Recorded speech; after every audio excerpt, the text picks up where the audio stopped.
review for Reign of Fire. Came out 2002, starring Christian Bale, Matthew McConaughey. This is a movie I've always liked. It's not perfect or anything. It's definitely flawed.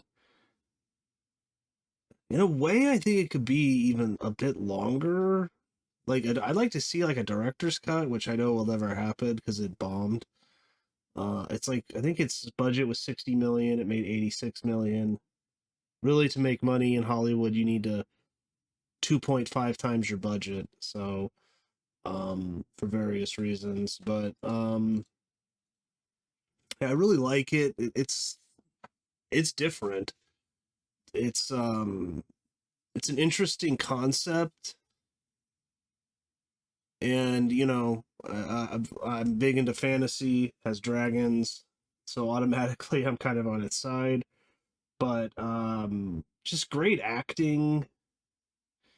Sometimes I'm watching older movies and I'm just like, I don't think the quality of actors and actresses is as good as it used to be. I really don't. I mean, there are good actors and actresses now that are younger, but I don't know. Watching like Matthew McConaughey's like so intense in this movie. Watching the scenes with them together, like just very intense. Like when McConaughey first shows up, and he's talking to Bale outside of the castle. It's a great scene, great cinematography. And when I was watching this, I was like, man, for some reason this like reminds me of X-Files. And then I looked up the director, and he directed the X-Files movie in 1998, I believe it was, and he directed like over 20 episodes of the X-Files, or over 30. So that makes sense. It's beautifully shot. Great effects. I mean, there is some CGI that's a little dodgy, but I think it looks still pretty good. I think it holds up. Especially the practical effects of the dragons look great.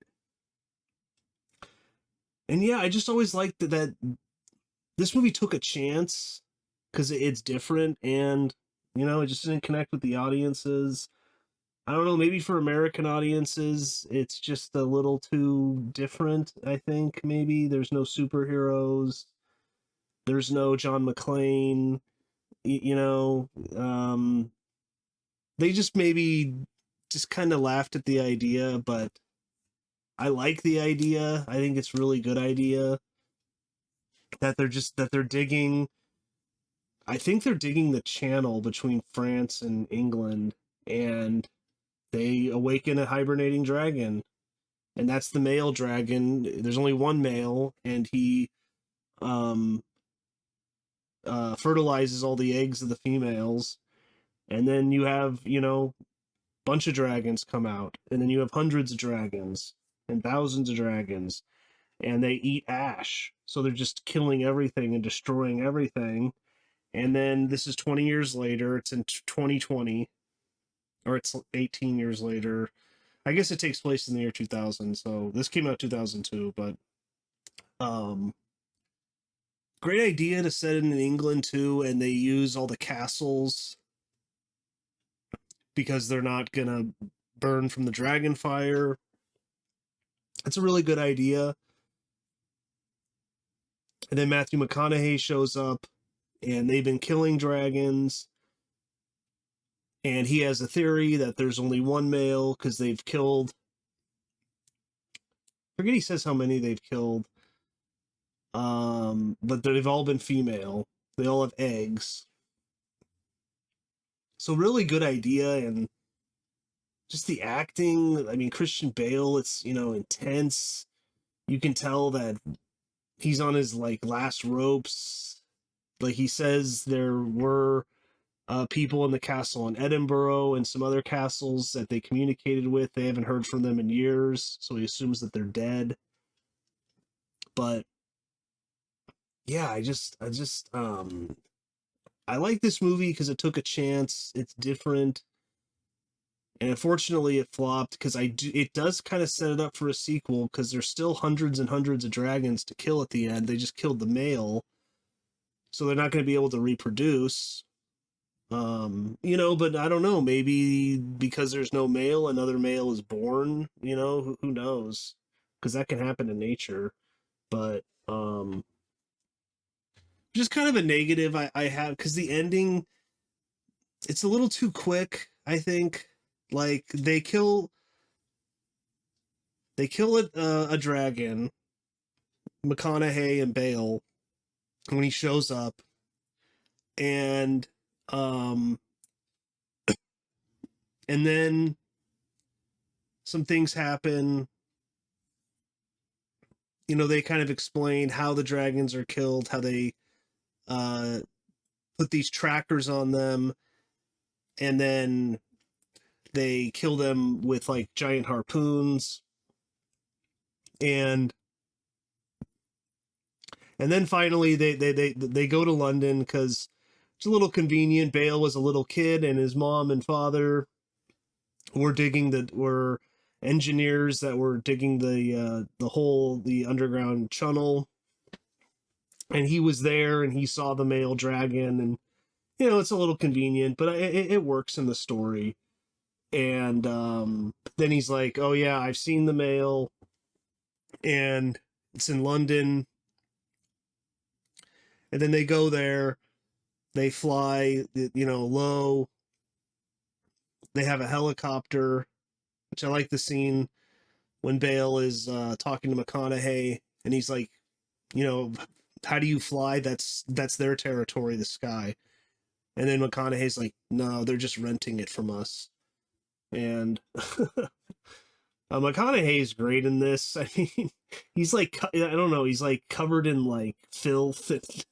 He just looks so dirty and disgusting. And I don't know, maybe that's also why this kind of flopped, is like, it's like he's just like kind of covered in filth, and everyone looks like they haven't showered in years and taken a bath in years, which is probably true. I mean, they have running water, but they probably don't have that much of it. It's a very important resource. And I don't know, maybe that kind of turned off some people. Gerard Butler's in this, and some of the dialogue between the British people, I'm like, man, you almost need like subtitles for some of it. It's like they're so English or Scottish. And I don't know, maybe that also kind of, people are like, I don't know, I understand what they're saying, but sometimes you like, wait, what did he say? Like, it's a little, their accents are very thick, but they are in England. I think it's like northern England, but yeah, I don't know. I It's directed by Rob Bowman. I think he did a real good job.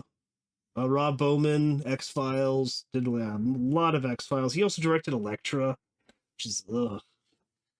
So they all can't be winners, right?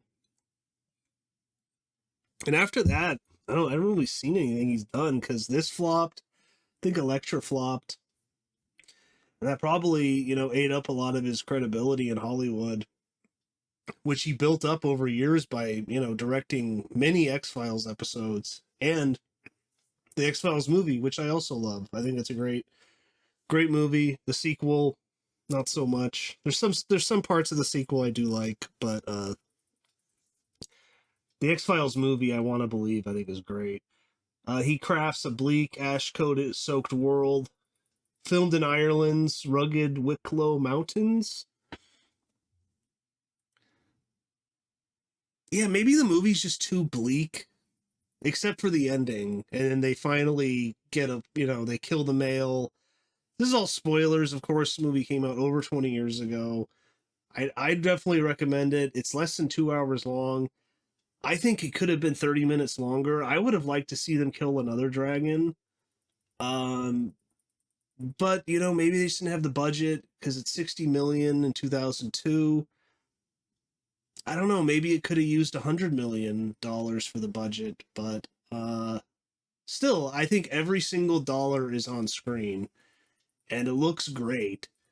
I think the dragons look great. I love that the male is this giant dragon, and it's even like sometimes it eats some of the females. And when they're in London, that's a great shot of Big Ben, what's left of it, and he's like on the top of it, and all the females are flying all around. And um, I love the beginning of the movie when they're showing the newspaper articles like Paris burns, the Eiffel Tower is the only structure left. And then it's like, Rome burns. They even show that they go to China. So they pretty much wiped out, I don't even know, like 95% of the world's population, maybe. And maybe that's a problem people had. They just didn't, I think, maybe buy that they would. But like the movie shows, I think they even nuke some of them, but in a way that helps the dragons because they eat ash. So they destroy, maybe there's a bunch of dragons in a city and they nuke the city. Well, now there's just a bunch of ash, and who even knows if the radiation even hurts them? Maybe the radiation doesn't even hurt them. So I don't know. It's just a really interesting idea. Dragons are a mix of practical effects and early CGI. Impressive for 2002. I agree. Though some shots feel dated. Yeah, like the sky driving dragon hunt. Definitely, but I think it's well shot enough, and the CGI the director doesn't linger on it too much, so blend sci-fi, fantasy, post-apocalyptic vibes. Definitely get some Mad Max vibes in this. Dragons as extinction level predators feel fresh. Grossed 82.2 million, but was overshadowed by bigger 2002 hits like Spider-Man. Yeah. Mixed reviews, 42% on Rotten Tomatoes. Criticized plot holes and grim tone, but fans love it for its bold premise and cult energy. What plot holes? I don't really see any. I mean, I don't really see any. I just think the movie goes a little bit too quick, especially the last act when they go to London. It's a little too quick. The fight with the male is it's all right. I think the best part of this movie is the first 2/3, I'd say, but um, I love at the end Matthew McConaughey. He's on the top of the tower and he shoots it with like these magnesium tipped explosives, and you have to shoot it right into its mouth, and that's what kills it, which Bale does in the end. McConaughey is this badass battle axe, and he's on the top of the tower. The dragon's coming at him, and he jumps off with the axe. Like he's like, I don't know, just a great movie. I think it's like he's like almost like a barbarian warrior kind of, and maybe Christian Bale is like more like I don't know, I'm thinking of Dungeons and Dragons, like a fighter, and then the woman who's a pilot, maybe she's like a rogue. But I don't know, this movie, yeah, it's got a really interesting blend of sci-fi and fantasy that I mean, it's unique. This is a very unique movie, and for me that goes a long ways. I mean, now there's just so many superhero movies, and I like some of them. I like Superman, but there's just so many, especially Marvel. I mean, it's just constant churning out movies. You got Thunderbolts, and then Fantastic Four, and Ant-Man 3, and blah blah blah blah blah. And, it's constant churning out of these movies, and a lot of them just feel the same, and they're even shot like similar, like the Marvel movies, like all of a similar look and vibe and feel, and sense of humor. I mean, is AI writing them? Probably, because like I don't think AI would ever write this. Like like this is like old school writing, and it's unique, and it makes sense. The guy did a bunch of X-Files episodes, because honestly, this couldn't be an X-Files episode, because they destroy the whole world, and I mean they destroy like 95% of the world, but it could be like Mulder and Scully are investigating um something to do with a dragon or a dragon-like creature, maybe like a wormling, yeah, I think, like a baby dragon, that's destroying this small town or something. I mean, I could totally see that, but just a great idea. Let's see. Let's see what the writers. Written by Greg Shabat, Kevin Petrica, and Matt Greenberg. Okay, one of them has only done this. Yeah, two of them have only done this movie. Okay, one of them helped write Halloween H2O. Yeah. Yeah. That's a movie that it's okay. I don't hate that movie. It's all right. I like some of it. The Invisible Man, a TV show from 2000, The Prophecy 2, Children of the Corn 3. Ugh, I can't stand the Children of the Corn movies. I don't like any of them. Gray Knight, 1408. He helped write that, the screenplay. That's a good movie. I think I reviewed that on this channel. That's a good one. Is that Stephen King? I don't know. It sure feels like a Stephen King book. Masters of Horror. Help write the Pet Sematary movie from 2019. Which I don't know. I think I watched. I don't even remember. I like the original Pet Sematary. So, but anyways, just a quick review for Rain of Fire. I really do like the movie, including all of its flaws. I think it's got a great cast. Christian Bale and McConaughey at the top of their games. Beautifully shot. Pretty small cast, too.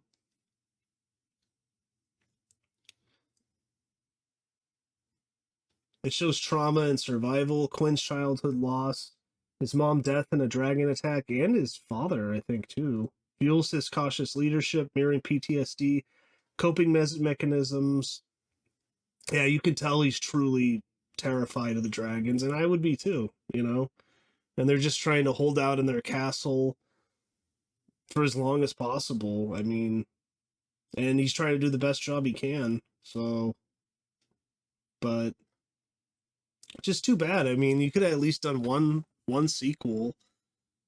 Yeah, it's a unique blend of post-apocalyptic sci-fi and medieval fantasy.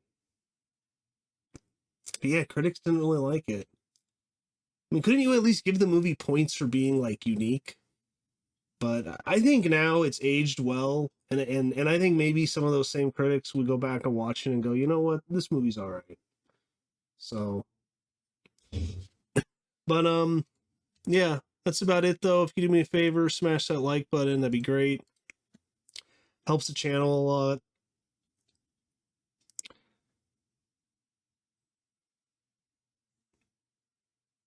This isn't about dragons versus tanks. It's a gritty survival tale with medieval vibe, like Mad Max meets Dragonheart.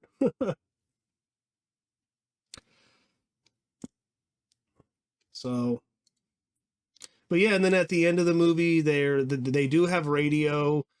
I guess they have generators because they kind of have some electricity, and they say that they hear people on the radio that are speaking French, which makes sense because France has a bunch of castles too, and some people would somewhat survive, maybe underground too, and yeah, so it kind of sets it up for a sequel, which never happens because I mean, in the end, it's like, well, you killed the male, and they can't reproduce, but there's still what 1,000 dragons out there or more, female dragons, so. But yeah, and I like the scene when Bale goes into the dragon after they kill it to look, to see if they're female or not. He finds the egg. It's a great scene. Um, great. I mean, the egg looks great. It's just, like just great practical effects, minimal CGI. Now a lot of this would just be behind a green screen. They just do it lazy like, but yeah, that's about it though. See you next time.